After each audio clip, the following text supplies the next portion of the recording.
ಬೆಂಗಳೂರಲ್ಲಿ ಹೆಚ್ಚು non veg ಹೋಟೆಲ್ಗಳಿದೆ. ಈಗ ಚರ್ಚೆ ಆಗ್ತಿರೋದು ಕಳೆದ 24 ಗಂಟೆಗಳಿಂದ ಹೆಚ್ಚಾಗಿ ನಾಯಿ ಮಾಂಸ.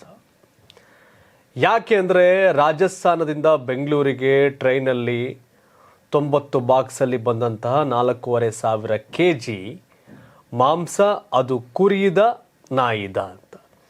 ನಾಯಿ ಮಾಂಸ ಅನ್ನೋದು ಕೆಲವರ ಆರೋಪ. ಹಿಂದೂ ಸಂಘಟನೆಗಳ ಹೋರಾಟಗಾರ ಪುನೀತ್ ಕೆರೆಹಳ್ಳಿ ಇಲ್ಲ ಇದ್ರಲ್ಲಿ ನಾಯಿ ಮಾಂಸ ಮಿಕ್ಸ್ ಮಾಡಿ ಮಾರ್ತಾವ್ರೆ ಇವರು ಅನ್ನೋದು. ಜೊತೆಗೆ ಇದು 4 ದಿನದ ಹಿಂದೆ ಕಟ್ ಮಾಡಲಾಗಿದೆ ಅಂತ ಹೇಳ್ತಾರೆ. ಒಂದು ಫಸ್ಟ್ ಪಾಯಿಂಟ್, ಇದು ನಾಯಿ ಮಾಂಸನ ಅನ್ನೋದಕ್ಕೆ ಒಂದಷ್ಟು ಬಾಲ ಉದ್ದ ಇರೋದು ತೋರಿಸಿ. ನನಗೆ ಇಲ್ಲಿ ಕಾಮೆಂಟಲ್ಲಿ ಬೇರೆ ಬೇರೆ ಸ್ಟೋರಿಗಳನ್ನು ನೋಡ್ತಿದ್ದೆ. ಅಂದರೆ ಮೂತ್ರನಾಳ ಕುರಿಗಳಿಗೆ ಹೊಟ್ಟೆಯ ತಳಭಾಗದಲ್ಲಿರುತ್ತೆ, ಬಟ್ ನಾಯಿ ಮತ್ತು ಬೆಕ್ಕುಗೆಲ್ಲ ಹಿಂದೆಗಡೆ ಮೂತ್ರ ವಿಸರ್ಜನೆ ಮಾಡೋದು ಇದ್ದಿರುತ್ತೆ. ಬಟ್ ಈ ಕೆಲವೊಂದರಲ್ಲಿ ಹಿಂದೆಗಡೆ ಇದ್ದಂಗಿದೆ ಅನ್ನೋ ಒಂದಷ್ಟು ಕ್ವಶನ್ಗಳನ್ನ ರೈಸ್ ಮಾಡಿದರು, ಅನುಮಾನಗಳನ್ನ ರೈಸ್ ಮಾಡಿದರು. ಬಟ್ ಈ ವಿಷಯ ಬಂದಾಗೇನು ಅಬ್ದುಲ್ ರಜಾಕ್ ನನ್ನ ಹತ್ರ ಲೈಸೆನ್ಸ್ ಇದೆ ಅಂತ. ಬಟ್ ಡಾಕ್ಟ್ರುಗಳು ಏನು ಹೇಳ್ತಾರೆ ಅಂದರೆ 24 ಗಂಟೆ ಒಳಗಡೆ ಕಟ್ ಮಾಡಿದ 24 ಗಂಟೆಗಳ ಒಳಗಡೆ ಅದನ್ನು ಬಳಸಿದ್ರೆ ಮಾತ್ರ ಅದು ಆರೋಗ್ಯಕ್ಕೆ ಪೂರಕ, ಇಲ್ಲ ಅದನ್ನು ಫ್ರೀಝರ್ಲಿಟ್ಟು ಹಿಂಗೆಲ್ಲ ಮಾಡಬೇಕಾಗತ್ತೆ ಅಂತ. ಬಟ್ ಆ ಮಾಂಸದ ಆ ಥರದ್ದು ಯಾವುದೂ ಫ್ರೀಝರ್ಲಿಟ್ಟು ಮಾಡ್ದಂಗಿರಲ್ಲ. 4, ಒಂದು ನಾಯಿ ಮಾಂಸ ಆಗಿದ್ರೆ ಅದು ದೊಡ್ಡ ದುರಂತ. ಎರಡನೇದು, ಅದರ ಅಲ್ಲಿಂದ ಇಲ್ಲಿಗೆ ತರಬೇಕಾರೆ ಆಮದು ಮಾಡ್ಕೋಬೇಕಾರೆ ಏನು ಮುನ್ನೆಚ್ಚರಿಕೆ ವಹಿಸ್ಬೇಕಾಯ್ತು ಅದನ್ನು ವಹಿಸದಂತೆ ಕಾಣಲಿಲ್ಲ. ಒಂದು ನಾಯಿ ಮಾಂಸ ಆಗಿರೋ ಡೇಂಜರ್, ಅದು ಬಿಟ್ಟಾಕಿ. ಇಲ್ಲ ತಂದಂಥ ನೀತಿಗಳು 4-5 ದಿನ ಆಗಿದೆ. ಯಾಕೆಂದ್ರೆ ರಾಜಸ್ಥಾನದಿಂದ ಇಲ್ಲಿಗೆ ತಲುಪಕ್ಕೆ ಕಟ್ ಮಾಡಿದ್ಮೇಲೆ ಮತ್ತು ಪ್ಯಾಕ್ ಆದಮೇಲೆ ಬೆಂಗಳೂರಿಗೆ ಬರಬೇಕು. ಈ ದಾಟಿ ಅಲ್ಲಿ ಬಂದಾಗಲೂ ಕೂಡ ಅದು ಕೊಳಕು ಮಾಂಸ ಅಥವಾ ನಾಯಿ ಮಾಂಸ, ಎರಡರಲ್ಲಿ ಒಂದಾಗಿರುತ್ತೆ ಮಾಂಸ. ಒಳ್ಳೆ ಮಾಂಸ ಅಂತೂ ಆಗ್ಲಿಕ್ಕೆ ಸಾಧ್ಯ ಇಲ್ಲ. ಅದನ್ನು ಕಾಂಗ್ರೆಸ್ ಮುಖಂಡ ಅಬ್ದುಲ್ ರಜಾಕ್, ನಾನು 12 ವರ್ಷದಿಂದ ಈ ಬಿಸ್ನೆಸ್ ಮಾಡ್ತಾ ಇದ್ದೀನಿ, ಪುನೀತ್ ಕೆರೆಹಳ್ಳಿ ಬರೀ ರೋಲ್ ಕಾಲ್ಗೋಸ್ಕರ ಈ ಥರ ಮಾಡ್ತಾ ಇದ್ದಾನೆ ಅಂತ. ಒಂದು ಜನಗಳ ಸಹಜ, ಇದು ನಾಯಿ ಮಾಂಸ ಅಂತ ಪರೀಕ್ಷೆ ಆದಮೇಲೆ ಗೊತ್ತಾಗುತ್ತೆ. ಯಾಕೆ BBMP ಅಧಿಕಾರಿಗಳು, ಆರೋಗ್ಯ ಅಧಿಕಾರಿ ತನಿಖೆ ಮಾಡ್ಬೇಕು, ಅವೆಲ್ಲ ಆಗುತ್ತೆ. ಬಟ್ ಒಂದು ಕ್ಲಾರಿಟಿಗೆ ಬರ್ಲಿಕ್ಕೆ ಸಾಧ್ಯ, ಒಂದು ನಾಯಿ ಮಾಂಸ ಅನ್ನೋದು ಪರೀಕ್ಷೆಯಿಂದ ದೃಢ ಆಗಬೇಕು. ಎರಡನೇದು, ಅದು ಒಳ್ಳೆ ಮಾಂಸ ಅಂತೂ ಅಲ್ಲ ಅಂತ ಎಲ್ಲರೂ ನಿರ್ಧಾರಕ್ಕೆ ಬರ್ಬೋದು. ಯಾಕೆ ಅಂದರೆ ನಾನು ಆಗಲೇ ಹೇಳಿದೆ, 24 ಗಂಟೆಯಲ್ಲಿ ಕಟ್ ಮಾಡಿದ 24 ಗಂಟೆಯಲ್ಲಿ ಬಳಸಿದರೆ ಮಾತ್ರ ಅದು ಓಕೆ, ಇಲ್ಲ ಅಂದ್ರೆ ಆಗಲ್ಲ. ಅದನ್ನು ಸಂಸ್ಕರಣೆ ಮಾಡಿ ಬಳಸಬೇಕಾಗತ್ತೆ, ಲೈಕ್ ಆ ಥರ ತರಬೇಕಾಗತ್ತೆ. ಹಾಳಾದ ರೀತಿ ಆ ಥರ ತಂದಂಥದ್ದಿಲ್ಲ.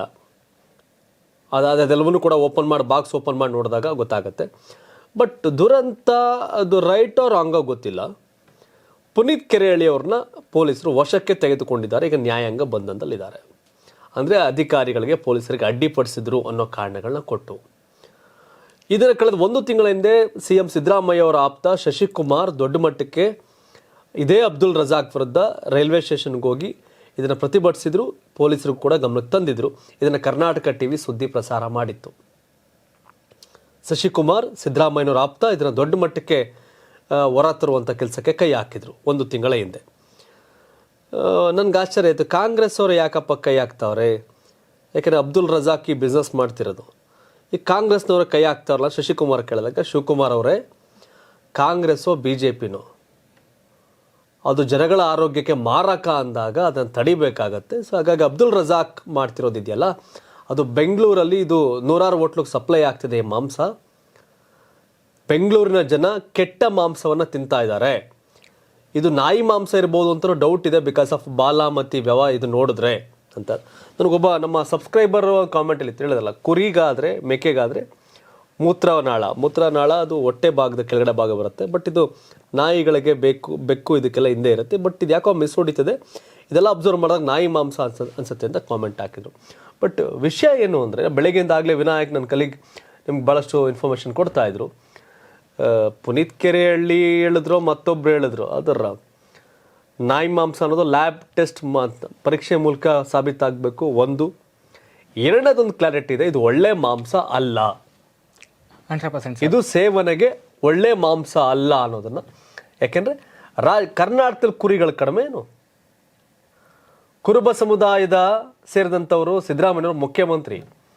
ಕರ್ನಾಟಕದಲ್ಲಿ ಕೋಟಿಗಟ್ಟಲೆ ಕುರಿಗಳವೆ, ಕುರಿ ಸಾಕ್ತವ್ರೆ, ಮೇಕೆ ಸಾಕ್ತವ್ರೆ ಜನ. ಕರ್ನಾಟಕದಲ್ಲಿ ಇದನ್ನು ಅವ್ರು ಹೇಳೋದು, ಇಲ್ಲಿ ಕುರಿ ಕಟ್ ಮಾಡಲಿಕ್ಕೆ ಏನದು ಕಸಾಯಿಖಾನೆ ಬರುತ್ತೆ, ಅದಿಲ್ಲ, ಕಡಿಮೆ ಇದೆ, ಹಾಗಾಗಿ ನಾವು ಅಲ್ಲಿಂದ ತರಿಸ್ತೀವಿ ಅಂತ. Common sense. ಮಂಗಳೂರಿಂದ ಬೆಂಗಳೂರಿಗೆ ಫಿಶ್ ತರಬೇಕಾದ್ರೆ ಅದು ನೀಟಾಗಿ ಐಸಲ್ಲಿಟ್ಟು ಹಿಂಗೆಲ್ಲ ತಂದು ಹಿಂಗೆಲ್ಲ ಮಾರ್ತಾರೆ. ಅವೇ ಸ್ವಲ್ಪ ಮಾರಿದ್ರೆ ಗಬ್ಬಿದೋಗುತ್ತೆ. ಬಟ್ ರಾಜಸ್ಥಾನದಿಂದ ಕುರಿ ಕಟ್ ಮಾಡಿಸ್ಕೊಂಡು ತಂದು ಮೊದಲೇನು ಕುರಿ ಇದ್ರೆ ಒಂದು 50% ನಾಯಿ ಮಾಂಸ ಹಾಕ್ತವ್ರೆ ಅಂತ ಆರೋಪ. ಹೌದು ಸರ್. ಸರ್ ಏನಂದ್ರೆ ಜೈಪುರದಿಂದ ಬೆಂಗಳೂರು 1950 ಕಿಲೋಮೀಟರ್ ಅದು. ಓಕೆ.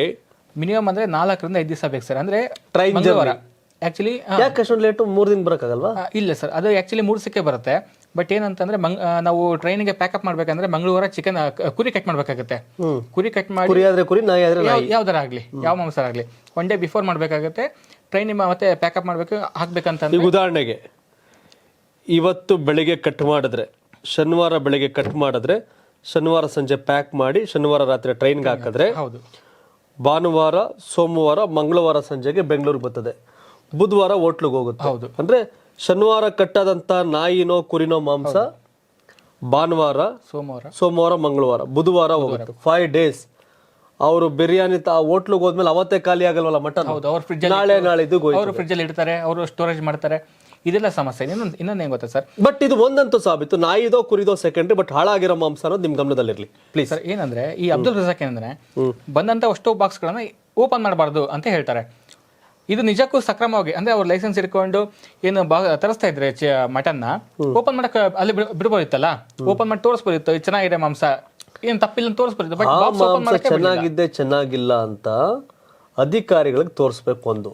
ಬಟ್ ನಂಬಿಕೆ ವಿಚಾರ, ಜನರ ಒಂದು ಆಹಾರದ ವಿಚಾರ ಅಂದಾಗ ಅನುಮಾನ ಬಂದು ಬಹಳಷ್ಟು ಜನ ಕೇಳಿದಾಗ ತೋರಿಸ್ಬೇಕಾಗತ್ತೆ. ಬಟ್ ಲೀಗಲಿ ಅಧಿಕಾರಿಗೋ ಪೊಲೀಸರಿಗೋ ತೋರಿಸ್ಬೇಕು. ಹೌದು. ಪುನೀತ್ ಕರಿಹಳ್ಳಿಗೆ ಯಾಕೆ ತೋರಿಸ್ಬೇಕು ಅನ್ನೋ ಪ್ರಶ್ನೆ ಸಹಜವಾಗಿ ಕಾಡುತ್ತೆ. ಆದ್ರೆ ಇಲ್ಲಿ ಅನುಮಾನ ಬಂದೈತಲ್ಲ ಇದು ಕುರಿದೆಲ್ಲ ನಾಯಿದು ಅಂತ, ಆ ಅನುಮಾನವನ್ನ ಪರಿಹಾರ ಮಾಡಕ್ ಒಂದ್ ಸ್ವಲ್ಪ ಕೊಡ್ಬೇಕಾಗತ್ತೆ ಸರ್ ಇಲ್ಲಿ. ಬಟ್ ಅಲ್ಲಿ ಒಂದಷ್ಟು ಜನ ಇಲಾಲ ಯಾರು ಮಾತಾಡಿದ್ರು. ಹೌದು ಸರ್, ಇನ್ನೊಂದು ಗೊತ್ತಾ, ಅಲ್ಲಿ ನಾಟ್ ಓನ್ಲಿ ಏನು ಪುನೀತ್ ಕೆರಳೆ ಮಾತ್ರ ಇದ್ರಲ್ಲಿ, ಹೇಳಿದೆ ಸಿದ್ದರಾಮಯ್ಯ ಆಪ್ತ ಶಶಿಕುಮಾರ್ ಕೂಡ ಇದನ್ನ ಇದು ಮಾಡಿದ್ರು. ಶಶಿಕುಮಾರ್ ಇದ್ರು, ಹಾಗೆ ಏನು ಕುರಿ ಮಾರಾಟಗಾರರು ಇದ್ದಾರ, ಆ ಸಂಘದ ಒಂದಿಷ್ಟು ಸದಸ್ಯರು ಕೂಡ ಅಲ್ಲಿದ್ರು. ಅವರು ಕೂಡ ಮುಸ್ಲಿಂ ಸದಸ್ಯರು, ಅವರು ಕೂಡ ಅವರೇ ಟೀಕೆ ಮಾಡಿದ್ರೆ, ಅವರೇ ದೂರು ಕೊಟ್ಟಿದ್ದಾರೆ. 4 ಜನ ಹೋಗಿ CM-ಗೆ ದೂರು ಕೊಟ್ಟಿದ್ದಾರೆ, BMP ದೂರು ಕೊಟ್ಟಿದ್ದಾರೆ.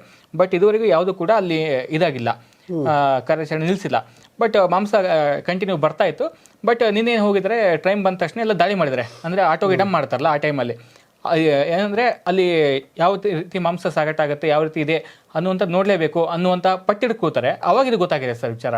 ಅವಾಗ ಬೆಳಗ್ಗೆ ಬಂದರೆ ಅವಾಗ ಅಬ್ದುಲ್ ರಜಾಕ್ ಅಂದರೆ ಅವಾಗ ಅಲ್ಲಿ ಹೋಗ್ತಾರೆ, ಹೋಗ್ಬಿಟ್ಟು ನಾನು ಯಾವುದೇ ಕಾರಣಕ್ಕೂ ತೋರಿಸಲ್ಲ ಅಂತ ಹೇಳ್ತಾರೆ ಮೊದಲಿಗೆ. ನಿನ್ನೆ ಕೂಡ ಅದೇ ಆಗಿದ್ದು, ನಾನು ತೋರ್ಸಂಗಿಲ್ಲ ಯಾವುದೇ ಕಾರಣಕ್ಕೂ, ನೀವೇ ಮಾಡ್ಕೋತೀರಾ ಮಾಡ್ಕೊಳ್ಳಿ ಅಂತ ಹೇಳ್ತಾರೆ.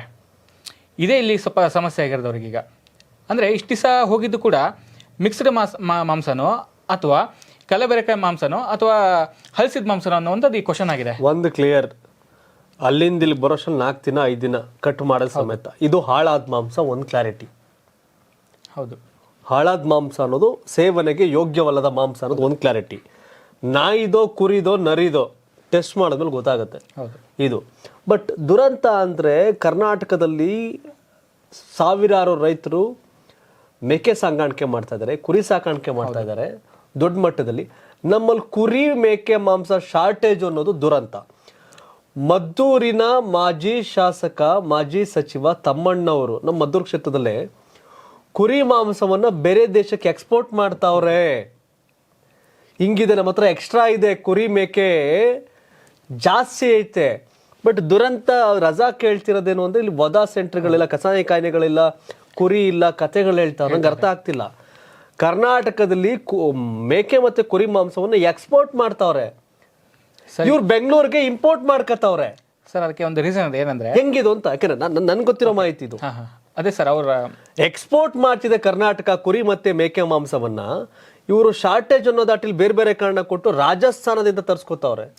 ಸರ್ ಕರ್ನಾಟಕದಲ್ಲಿರುವಂತದ್ದು ಗುಣಮಟ್ಟದ ಮಾಂಸ, ಅದಕ್ಕೆ ಬೇಡಿಕೆ ಎಕ್ಸ್ಪೋರ್ಟ್ ಆಗುತ್ತೆ. ಬಟ್ ಇವ್ರು ಇಂಪೋರ್ಟ್ ಮಾಡ್ಕೊಂತಿರೋದು ಕಳಪೆ ಮಾಂಸ. ಅಂದ್ರೆ ನೋಡಿ, ಇವತ್ತು 800-850 ರೂಪಾಯಿ ಇದೆ ಮಟನ್ ರೇಟು. ಬಟ್ ಇವ್ರು ಕೊಡ್ತಾರಂತೆ 550 ರೂಪಾಯಿಗೆ ಹೋಟೆಲ್ ರೆಸ್ಟೋರೆಂಟಿಗೆ ಕೊಡ್ತಾ ಇದಾರೆ. ಬಟ್ ಈ ಮೂಲಕ ಏನಂತಂದ್ರೆ ಕಳಪೆ ಗುಣಮಟ್ಟ ಅಂತ ಗೊತ್ತಾಗುತ್ತೆ ಸರ್. ಇವ್ರು ಯಾಕೆ 200-300 ರೂಪಾಯಿ ಲಾಸ್ ಮಾಡ್ಕೊಂಡು ಸೇಲ್ ಮಾಡ್ತಾರೆ ಮಾಂಸವನ್ನ? ಇದು ಮ್ಯಾಟರ್ ಇರೋದು ಇಲ್ಲಿ. ಹಂಗಿದೆ ಕತೆ ಏನು ಅಂತ. ಎಸ್. ಇನ್ನೊಂದು ಸರ್ ಒಂದೇನಂದ್ರೆ ಕಾಟನ್ ಪೇಟೆಯಲ್ಲಿ ಒಂದು 3 FIR ಆಗಿದೆ. ಪುನೀತ್ ಕೆರಳಿ ಬಂಧನ ಆಗಿದೆ ಈಗ, ನ್ಯಾಯಾಂಗ ಬಂಧನ ಕೂಡ ಆಗಿದೆ. ಬಟ್ ಇಲ್ಲೇನಂದ್ರೆ ಪುನೀತ್ ಕೆರಳಿ ಹೋಗಿದ್ದು ಗಲಾಟೆ ಮಾಡ್ಬೇಕು ಅನ್ನೋಂತ ದೃಷ್ಟಿಯಿಂದ ಅಲ್ಲ. ಬಟ್ ಏನಿದೆ ಅಂದ್ರೆ ಕಾರ್ಯಾಚರಣೆ ಅಂದ್ರೆ ನೋಡಕ್ಕೆ ಹೋಗಿದ್ದಲ್ಲಿ. ಬಟ್ ಏನ್ ಸೇರಿದಲ್ಲಿ ನಾವು ನೋಡಿದ್ರು ಕೂಡ ವಿಜುವಲ್ ಇದೆ. ವಿಜುವಲ್ ನೋಡಿದ್ರೆ ಒಂದು 50-60 ಜನ ಕೂಡ ಸೇರಿಲ್ಲ. ಅಲ್ಲಿಂದ ದೊಡ್ಡ ಗಲಾಟೆ ಆಗಿಲ್ಲ, ದೊಂಬಿನೂ ಆಗಿಲ್ಲ. ಬಟ್ ಬಂಧನ ಮಾಡಿದ್ದೆ ಯಾಕೆ ಅನ್ನುವಂಥದ್ದು ಗೊತ್ತಾಗ್ಲಿಲ್ಲ ಸರ್ ಇಲ್ಲಿ. ಪೊಲೀಸ್ನವ್ರು ಹೇಳ್ಬೇಕಷ್ಟೇ. ಅದೇ ಯಾವ ಕಾರಣಕ್ಕೆ ಬಂಧಿಸಿದ್ರಿ ಅಂತ, ಕಾನೂನು ಸುವ್ಯವಸ್ಥೆಗೆ ಭಂಗ ಏನು ಬಂತು ಅಂತ ಅವ್ರೇನೋ ಅವ್ರದ್ದು ಹತ್ರ ರಿಪೋರ್ಟ್ ಇರುತ್ತೆ, ತಗೊಂಡಿರ್ತಾರೆ. ಆದರೆ ವಾಸ್ತವ ಏನು ಅಂತ ಜನಕ್ಕೆ ಗೊತ್ತಾಗಬೇಕು. ಜನ ಇವತ್ತು ಕಾಯಿಲೆ ಕಸಾಲೆಯಿಂದ ಬಳಲ್ತಾವ್ರೆ ಇಂಥ ಕಿತ್ತೋಗಿರೋ ಆಹಾರ ತಿಂದು, ಹಾಳಾಗಿರೋ ಆಹಾರ ತಿಂದು. ಈಗೇನು ಮಾಂಸ ತಿನ್ನೋದೇ ನಾಳೆ ಏನು ಬಿಟ್ಬಿಡಲ್ಲ, ಬಿಟ್ಬಿಟ್ರು ನಾಳೆಗೆ ಒಂದಿನ ಬಿಡ್ಬೋದೇನೋ ಅಷ್ಟೇ.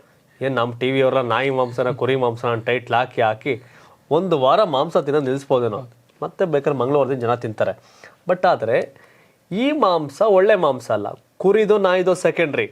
ಇಷ್ಟು ದಿನ ಆಗುತ್ತಲ್ಲ ಕಟ್ ಮಾಡಿದ್ಮೇಲೆ ತಲುಪಕ್ಕೆ ಹೋಟ್ಲಿಗೆಲ್ಲ. ಬಟ್ ಇದು ಒಳ್ಳೆ ಮಾಂಸ ಅಲ್ಲ ಅನ್ನೋದು ಸಾಮಾನ್ಯ ಜನರ ಜಾಗೃತಿಯ ಭಾವ ಹೇಳುತ್ತೆ. 12 ವರ್ಷದಿಂದ ನಡೀತಾ ಇದೆ ಅಂತೆ. 12 ವರ್ಷದಿಂದ ಹಾಳಾಗಿರುತ್ತೆ. ಬೆಂಗಳೂರಲ್ಲಿ ಅದಕ್ಕೆ ಎಷ್ಟು ಜನ ಕ್ಯಾನ್ಸರ್ ಸತ್ರು, ಎಷ್ಟು ಜನ ಕಾಯಿಲೆಗಳು ಬಂದು ಸತ್ರು ಅನ್ನೋದು ಗೊತ್ತಿಲ್ಲ.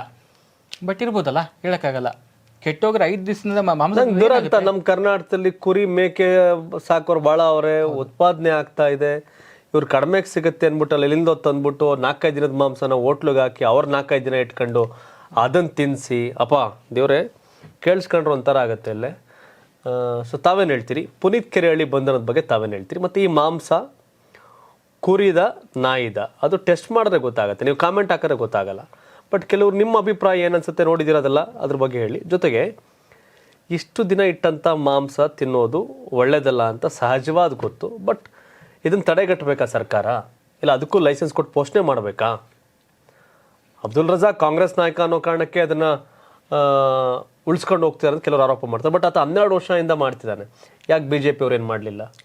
ಸರ್ ಇನ್ನೊಂದು ಎಕ್ಸ್ಪೋರ್ಟ್ ಮಾಡ್ಕೊಳಕ್ಕೆ ಏನು ಲೈಸೆನ್ಸ್ ಇಲ್ಲ ಅನ್ನುವಂಥ ಕೇಳ್ಪಟ್ಟೆ. ಇಂಪೋರ್ಟ್ ಮಾಡ್ಕೊಳಕ್ಕೆ ಅಲ್ಲಿ ತರ್ಸಕ್ಕೆ, ಬಟ್ ಏನು ಪ್ರೋಸೆಸ್ ಇಲ್ಲ ಅಂತ ಕೇಳ್ಪಟ್ಟೆ. ಬಟ್ ಇವ್ರು 5 ದಿವಸಗಟ್ಟಲೆ ಇಟ್ಕೊಂಡು ಮಾಡ್ತಾರೆ ಅಂದರೆ ಅದಕ್ಕೆ ಯಾವ ಲೆಕ್ಕ ಅಂತ? ಬರಕ್ಕೆ 5 ದಿನ ಆಗತ್ತೆ, ಮಾರಕ್ಕೆ 5 ದಿನ ಆಗತ್ತೆ, 10 ದಿನ, ಹೋಟ್ಲನ್ನು ಅಡುಗೆ ಮಾಡೋಕೆ ಒಂದು 5 ದಿನ ಆಗತ್ತೆ, 15 ದಿನ. ತಿಂದೋರ ಕತೆ ಗೋವಿಂದ. ತಾವೇನು ಹೇಳ್ತೀರಿ ಕಾಮೆಂಟ್ ಮಾಡಿ ತಿಳಿಸಿ. ಧನ್ಯವಾದ. ಇದು ಕರ್ನಾಟಕ ಟಿವಿ, ಕನ್ನಡಿಗರ ಧ್ವನಿ.